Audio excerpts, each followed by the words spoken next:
شیرموز نه معجون، آیسبک آبدوخیار حاج عمو، همون آبدوخیار قدیمی که تو کاسه بهتون میدادیم برای پاییز و زمستون آوردیم کنار غذاهاتون. با غذاتون میل کنید. یه نوشیدنی سالم همون مثل قدیم، کشمش، خیار، گردو، یه تیکه حالا یخ کوچولو داره این کار، دوغو میریزیم، دوغ مشتی آبدوخیاری حاج عمو.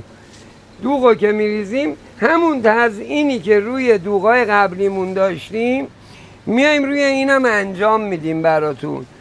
به این حالت روش که تزیین میشه یه تیکه ماست چکیده شده معجونی هم کنارش براتون میذاریم.